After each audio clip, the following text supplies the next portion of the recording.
సేవకుడా ఓ సేవకుడా నీ సేవలు అజరామరం. సేవకుడా దైవ సేవకుడా నీ జన్మ చరితార్థము. సేవకుడా ఓ సేవకుడా నీ సేవలు అజరామరం. సేవకుడా దైవ సేవకుడా నీ జన్మ చరితార్థము. యేసుకంకితం నీ జీవితం కావాలి అందరికి ఆదర్శం. యేసుకంకితం నీ జీవితం కావాలి అందరికి ఆదర్శం. పలికే నీ స్వరం ప్రజలకు సత్పథం. పలికే నీ స్వరం ప్రజలకు సత్పథం. సేవకుడా ఓ సేవకుడా నీ సేవలు అజరామరం. సేవకుడా దైవ సేవకుడా నీ జన్మ చరితార్థము.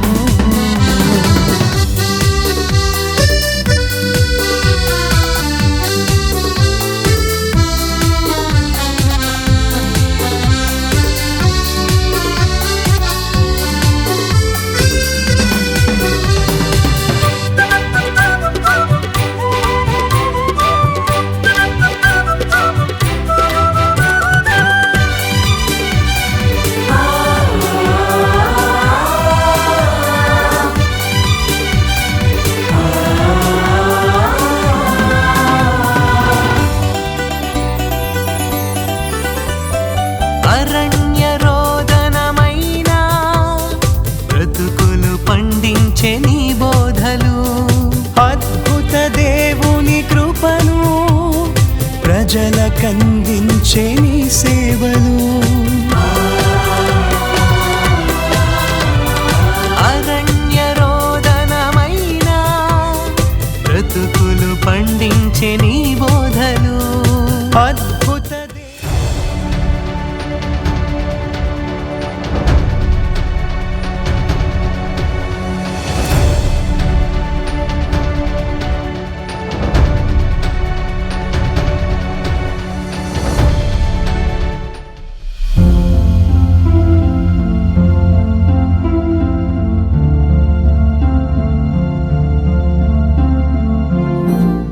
మీ అందరికీ నా ప్రత్యేకమైన శుభములు. మరోసారి దేవుని వాక్యాన్ని మీతో కలిసి నేర్చుకునే అవకాశం నాకు లభించింది. నేను ఎంతగానో సంతోషిస్తున్నాను.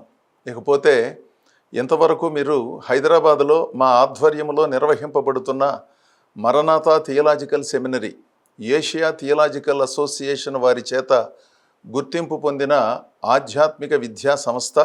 గత 2.5 దశాబ్దాలుగా వేలాది మంది యువకులను దేవుని కొరకు సిద్ధం చేయటం జరిగింది.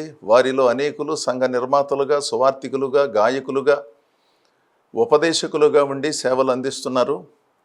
మీలో ఆసక్తి కలిగిన యువకులు తెలుగు రాయటం, తెలుగు చదవటం, ఇంగ్లీషు రాయటం, ఇంగ్లీషు చదవటం, ఇంగ్లీషు మాట్లాడటం తెలిసినటువంటి వారు మమ్మలను సంప్రదించండి.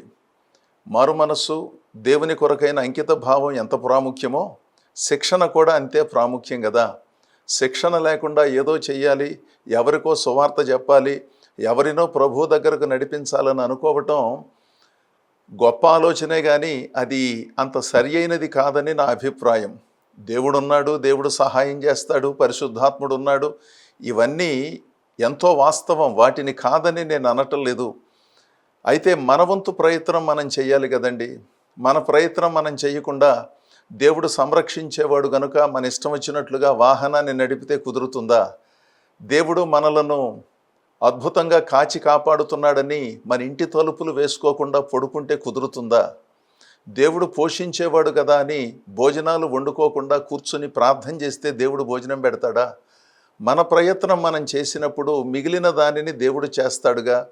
మనం నేర్చుకునే దేవుని సంగతులను క్రమంగా మనం నేర్చుకుంటే, నేర్పిస్తే మిగిలినది పరిశుద్ధాత్మ ద్వారా మనం పొందుకోవటానికి అవకాశం దొరుకుతుంది కదా. అంతేగాని మనకిష్టం లేని సంగతుల దగ్గరకు వచ్చేసరికి దేవుడు, దేవుని చిత్తము, పరిశుద్ధాత్మ సహాయము అని వాడుతూ మనకిష్టమైన సంగతుల దగ్గరకు వచ్చినప్పుడేమో మన ఆలోచనల చొప్పున నడుచుకోవటం సరి అయినది కాదు కదా. ఒకసారి పరిశీలించండి.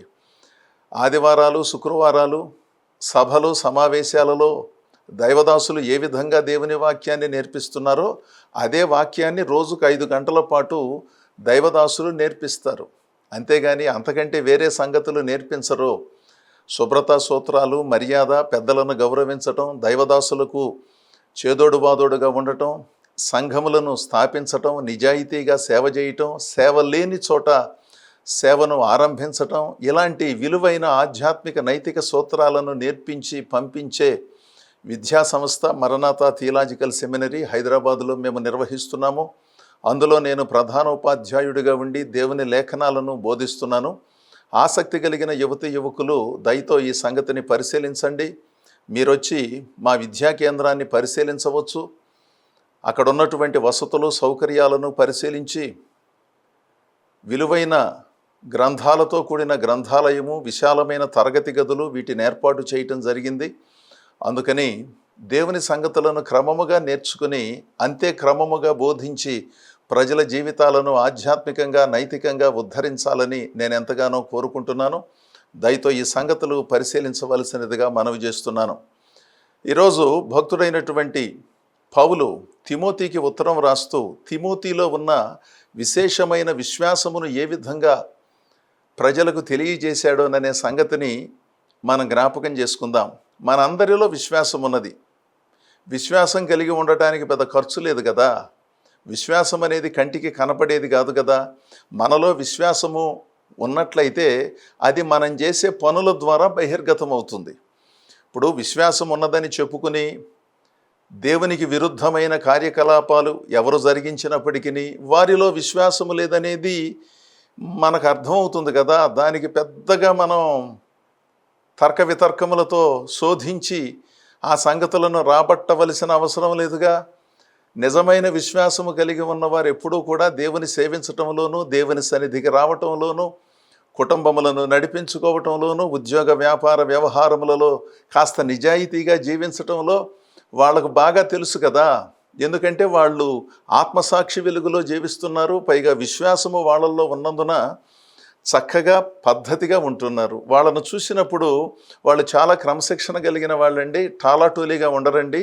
వాళ్ళ మాటలు కానీ వాళ్ళ పద్ధతులు కానీ కాస్త భిన్నంగా ఉంటాయని మనం చెప్పుకుంటాం. అది వారి విశ్వాసాన్ని మనం గుర్తించినటువంటి విధం. అదేవిధంగా కొంతమంది నేను విశ్వాసం కలిగి ఉన్నాను, నేను చాలా కాలం నుండి ప్రభుని సేవిస్తున్నాను, వాళ్ళకంటే ముందు నుంచి నేను ఈ ప్రార్థనా మందిరానికి వస్తున్నాను అని చెబుతారు. మంచిదే, వారు నిజంగా వచ్చే మాట మంచిదే. కానీ ఎందుచేతనో వారి పనులు కానీ, వారి మాటలు కానీ, వారి పద్ధతులు కానీ వారు చెప్పే మాటలకు విరుద్ధంగా ఉంటాయి. అలాంటప్పుడు వాటిని మనం పరిశీలించవలసిన అవసరం ఎంతో ఉంది. కనుక విశ్వాసం అనేది మన పనుల ద్వారా కనబడుతుంది. విశ్వాసం ఉన్నదో లేదో ఇతరులు గుర్తించడానికి అవకాశం దొరుకుతుంది కదా. అలాంటి విశ్వాసాన్ని అభినందిస్తూ భక్తుడైన పౌలు తిమోతికి ఉత్తరం రాస్తూ తన భక్తి జీవితాన్ని గురించి సాక్ష్యం ఇస్తున్నాడు. దానిని మనం చదువుకుందాము. 2 తిమోతి పత్రిక 1వ అధ్యాయము 3-4 వచనాలు. నా ప్రార్థనల యందు ఎడతెగక నిన్ను జ్ఞాపకము చేసుకొనుచు నీ కన్నీళ్లను తలంచుకొని నాకు పూర్ణానందము కలుగుటకై నిన్ను చూడవలెనని రేయింబవళ్ళు అపేక్షించుచు నీ యందున్న నిష్కపటమైన విశ్వాసమును జ్ఞాపకము చేసుకుని నా పితురాచార ప్రకారము నిర్మలమైన మనస్సాక్షితో నేను సేవించుచున్న దేవుని ఎడల కృతజ్ఞుడనై ఉన్నాను. ఈ సంగతిని మనం జాగ్రత్తగా పరిశీలించినప్పుడు తిమోతిలో ఉన్న నిష్కపటమైన విశ్వాసము అనే ఆలోచనను పౌలు భక్తుడు పంచుకున్నాడు. మనందరికీ విశ్వాసము గురించి తెలుసు.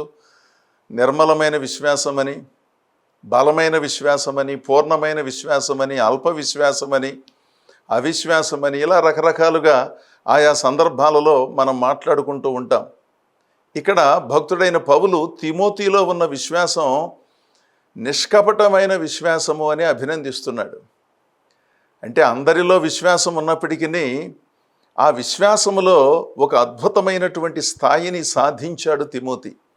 ఒక రకంగా చెప్పుకుంటేనండి, తిమోతి పౌలు లాంటి గొప్ప సేవకుడు కాదు అంటే ఆయా ప్రాంతాలు పర్యటించి రాత్రనక పగలనక ఎండనక వాననక చలనక ఎన్నో ప్రతికూల పరిస్థితులను తట్టుకొని పౌలు ఏ విధంగా విస్తృతమైన దేవుని సేవలు జరిగించాడో అలాంటి ఉద్ధృతితో దేవుని సేవను జరిగించటం తిమోతికి చేత కాదు. తనకున్న శారీరక స్థితిగతులను బట్టి అది సాధ్యం కాలేదు. కానీ నిష్కపటమైన విశ్వాసముతో పౌలు భక్తునికి సేవలు అందించటంలో, ఆయన చెప్పిన పనులను జరిగించటంలో, అప్పగించిన బాధ్యతలను అప్పగించినట్లుగా చక్కగా అక్కడున్న సంఘములతో వ్యవహరించటంలో, సంఘములలో జరిగించటంలో ఓ అద్భుతమైనటువంటి ప్రతిభను చాటుకున్నాడని చెప్పాలి. ఇతడు ఒక గొప్ప ప్రసంగిగానో, గాయకుడుగానో, రచయితగానో, లేకపోతే వీరోచితమైన విశ్వాసముతో అనేక మందితో పోరాడి గెలిచిన వాడుగానో మనం ఎప్పుడూ చూడము. కానీ సాత్వికమైన మనస్సుతో, నిష్కపటమైన విశ్వాసముతో మహాభక్తుడైన పౌలు యొక్క ప్రేమాభిమానములను చూరగొన్న గొప్ప శిష్యుడండి. నిర్మలమైన మనస్సు, నిష్కపటమైన విశ్వాసమును మించినటువంటి ఆస్తి ఏముంటుందో చెప్పండి. హడావిడి ఆర్భాటం చేసేవారి సంఖ్య ఎక్కువ కదా. ఏమున్నా ఏమి లేకపోయినా ఏదో ఉన్నట్లుగా ప్రజలను భ్రమింపజేసి అర్థం లేనటువంటి హడావిడిని సృష్టించి దానికి ఆధ్యాత్మికత అని పేరు పెట్టి అనేక మంది ప్రజల మనస్సులను గలిబిలి చేస్తూ ఉన్నటువంటి వారి సంఖ్య ఈ రోజుల్లో అధికంగా లేదు. విశ్వాసము ఉన్నదని చెప్పినప్పటికీ నిష్కపటమైన విశ్వాసమునకు ఏ విధమైనటువంటి అవకాశము లేదుగా. కొంతమందిలో రకరకాలైనటువంటి కార్యక్రమాలను జరిగిస్తూ భక్తికి విరుద్ధమైన జీవన విధానాన్ని అవలంబిస్తూ ఆదివారాలకో శుక్రవారాలకో అప్పుడప్పుడు జరిగే సంఘములో జరిగే కార్యక్రమాలకో భక్తిని పరిమితం చేసి తర్వాత ఎవరికి తోచినట్లుగా వారు జీవించే ధోరణి కలిగినటువంటి వారు ఉన్నారే, వారు ఏ కోవకు చెందిన వారైనప్పటికీ, ఏ స్థాయిలో ఉన్నప్పటికీ ఆ సంగతులను పరిశీలించుకోవలసినదే. మనం ప్రార్థనా మందిరాలకు ఎందుకు వెళుతున్నాము? దేవుని వాక్యాన్ని ఎందుకు వింటున్నాము? దైవ సేవకులు పదే పదే దేవుని సంగతులను ఎందుకు చెబుతున్నారు? ఎన్నోసార్లు గద్దించి చెబుతున్నారు, అనునయించి చెబుతున్నారు, ప్రేమతో చెబుతున్నారు. ఈ కార్యక్రమాలన్నీ ఎందుకు జరిగిస్తున్నారంటే అందరికీ ఒకేసారి సంగతులు అర్థం కావు. మనం కొన్ని పరిస్థితుల ద్వారా ప్రయాణించేటప్పుడు కొన్ని సంగతులు గ్రహించటం సాధ్యమవుతుంది. అందుకని దేవుడు తన దాసుల ద్వారా ఎన్నో సంగతులను క్రైస్తవ సంఘానికి వినిపిస్తూ వారి జీవితాలలో విశ్వాసము అనే ఆ అద్భుతమైన స్థితిని నిర్మలంగానూ నిష్కపటముగానూ ఉంచాలని ప్రయత్నం చేస్తున్నాడు. తద్వారా దేవుని కార్యక్రమాలు అద్భుతంగా జరుగుతాయండి. చాలాసార్లు మనందరం అనుకునేది ఏంటంటే, నేను చాలా ప్రార్థన చేస్తున్నానండి, ఉపవాసం ఉండి ప్రార్థన చేస్తున్నానండి, 30 రోజులు ప్రార్థనండి, 40 రోజులు ప్రార్థనండి, 20 రోజులు ప్రార్థనండి, చాలా సంతోషం. దాని గురించి మనం మాట్లాడేది ఏమీ లేదు. ఎంతో త్యాగంతో, ఎంతో గొప్ప విశ్వాసంతో, వినయంతో ఒక సమయానికి కట్టుబడి చక్కగా ప్రార్థనలు చేస్తున్నారు, కన్నీటి ప్రార్థనలు చేస్తున్నారు, తమను తాము ఓ ప్రత్యేకమైన పరిస్థితిలోనికి నడిపించుకుని ఆ ప్రార్థన కార్యక్రమాలను జరిపిస్తున్నారు. చాలా సంతోషం. అయితే ప్రవర్తనలో పరివర్తన దగ్గరకు వచ్చేసరికి కాస్త వెనుకబడినట్లుగా ఉంటుంది కదా కొందరిలో, అందరిలో కాదు. ప్రార్థన ఉన్నది కానీ పరివర్తన కనపడటం లేదు. నేను చాలా ప్రార్థన చేస్తున్నాను, బైబిల్ చదువుతున్నాను, ప్రార్థనా మందిరానికి వెళుతున్నాను, నిన్నగాక మొన్న ఫలానా వాళ్ళ సభలకు వెళ్ళొచ్చాను, ఆ సంగతులన్నీ మనతో చెబుతారు. చాలా సంతోషం. వారిలో ఉన్నటువంటి ఆ ఉన్నతమైన ఆ స్థితిని తప్పనిసరిగా అభినందించవలసినదే. మరో కోణంలో చూస్తే ప్రవర్తనలో పరివర్తన రాని ప్రార్థన, ప్రవర్తనలో ఏ విధమైనటువంటి పరివర్తన చూడని భక్తి విధానము, క్రమశిక్షణను ఏమనాలో మీరు చెప్పండి. వారు చాలా మంచివారు, వారి ఉద్దేశాలు మంచివి, వారి విశ్వాసము గొప్పది. కానీ సామాన్యమైన సంగతులలో ఎలా వ్యవహరించాలో తెలియదు, నిజాయితీగా ఎలా ఉండాలో తెలియదు.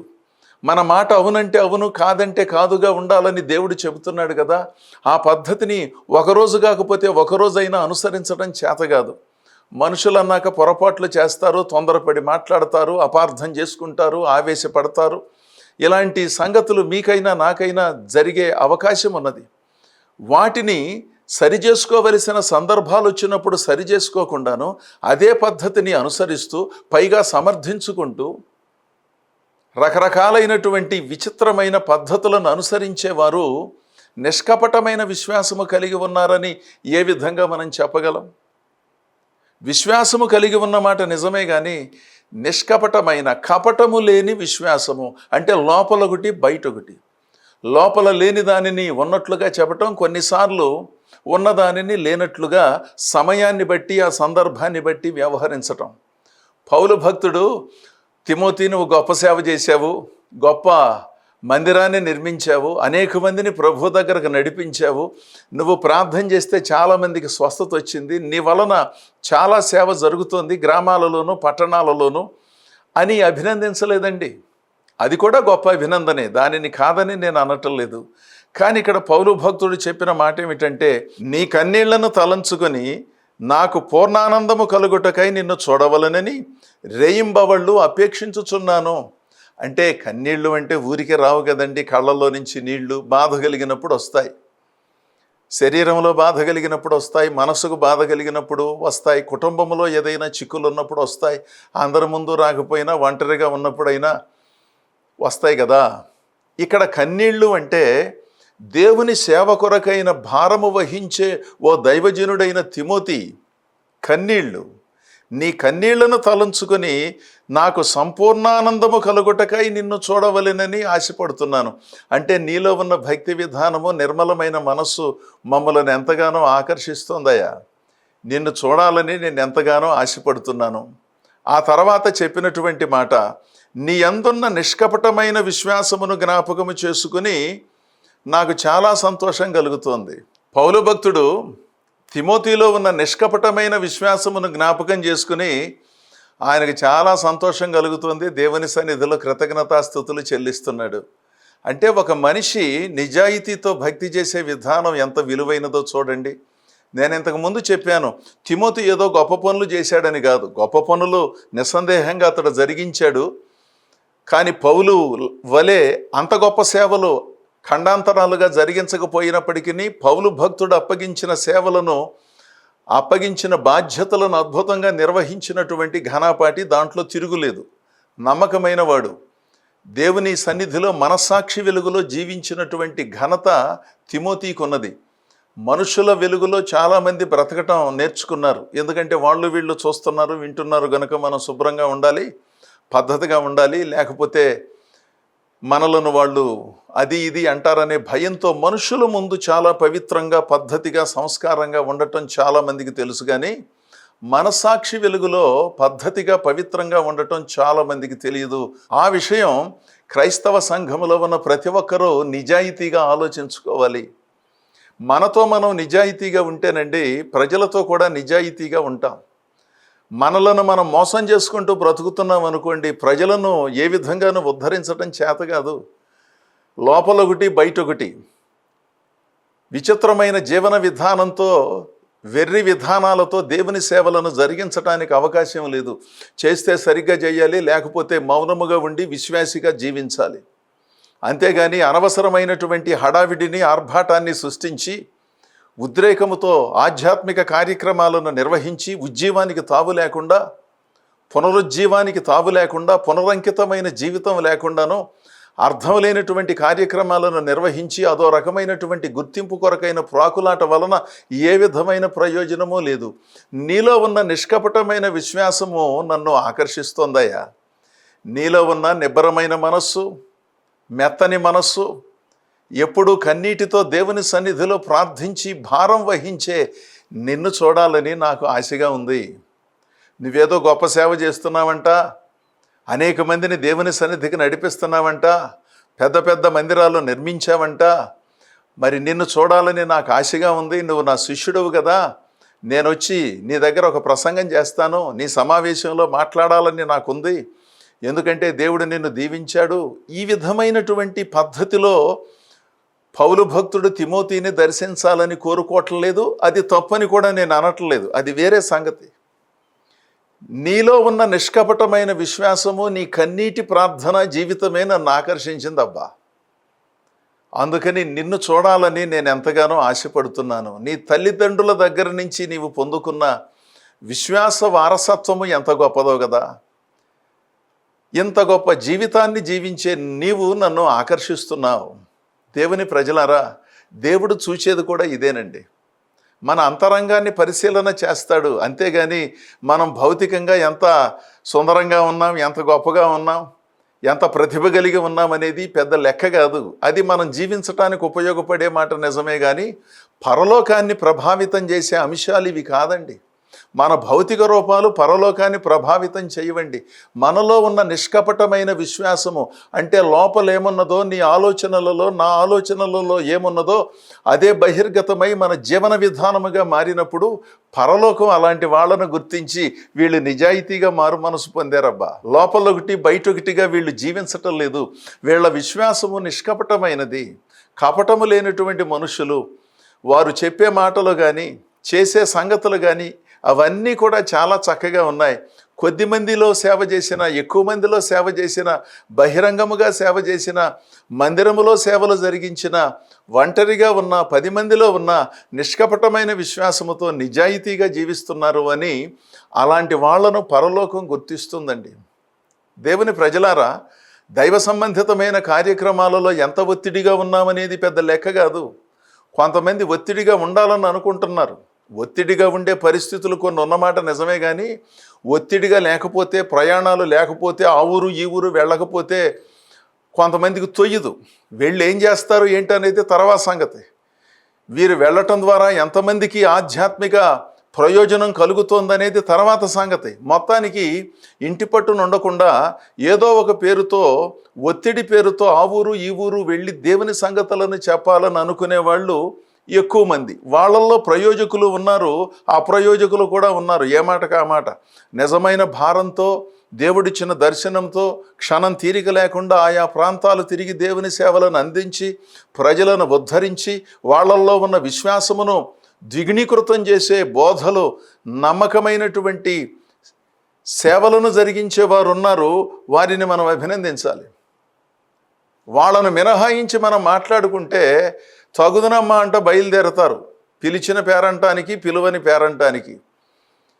పోనీ ఏమైనా సిద్ధపడి ఒక ఆధ్యాత్మిక కార్యక్రమాన్ని నిర్వహించటం కానీ ఏదైనా జరిగించటం సాధ్యమవుతుందా అంటే లేదు. నిష్కపటమైన విశ్వాసం లేకుండా, అంతరంగములో శుద్ధమైన జీవన విధానం లేకుండా విశ్వాసి కానీ, సేవకుడు కానీ, నాయకుడు కానీ దేవుని సేవలు జరిగించటం సాధ్యం కాదు.